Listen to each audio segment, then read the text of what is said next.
Hi, it's Tina Wiles with My Tutor. And today I'm going live with a question that I talk about every day. And I guess it's not a question, it's a statement people share with me. When I talk to people about what I do for a living and that I work with all things test anxiety, and that's really so much of what I'm learning and researching and going through dealing with test scores goes back to test anxiety. And I talked to someone yesterday in the UK and I said, "Oh, I help with test anxiety." And she's like, "Oh my gosh, my nephew has failed his driving test 3 times. Not because he can't drive, but because of the anxiety when it comes to taking a test." And someone else in the same call said, "Oh my gosh, the same thing happened to my niece. She failed twice." Um, I talked to someone today this morning who's out in New York, and I said, "I work with all things test anxiety." And she was like, "Oh my gosh, if I knew about you when I was younger, I would go throw up before I had an exam because I was so nervous about it." Someone I talked to earlier this week said the same thing. Like, I can study and know it all, and I go into the test and my mind goes blank, right? And it breaks my heart every time I hear this, and I hear it almost daily. And the reason that it's so sad to me is because we were never taught that test taking is a skill. And when it's something's a skill, it means that you could learn how to do it. And I think some people are just born knowing how to take tests, and other people need to learn how to take tests, right?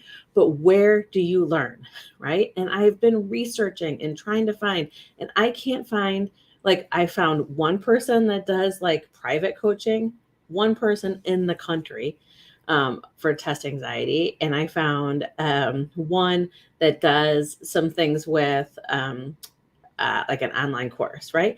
That's it. Like, no one is talking about how test anxiety is affecting the outcomes of exams. And it is a daily occurrence, like 40 to 60%. And I actually think that's on the low side.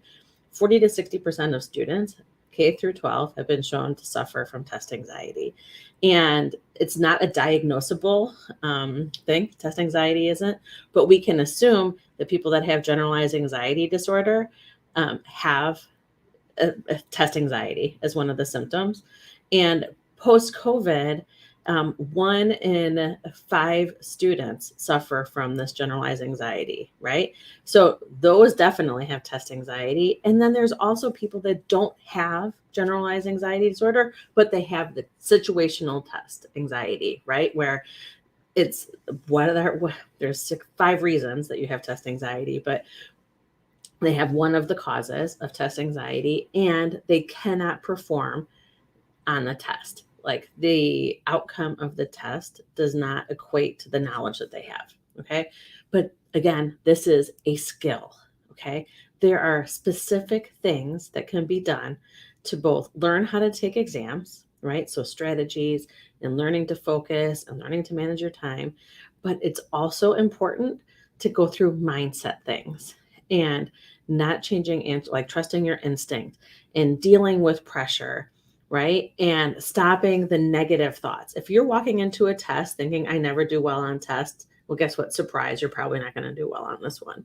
Okay. So it is something that you could fix.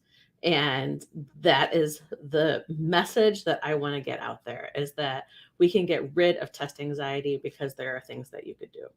So I'd love to connect.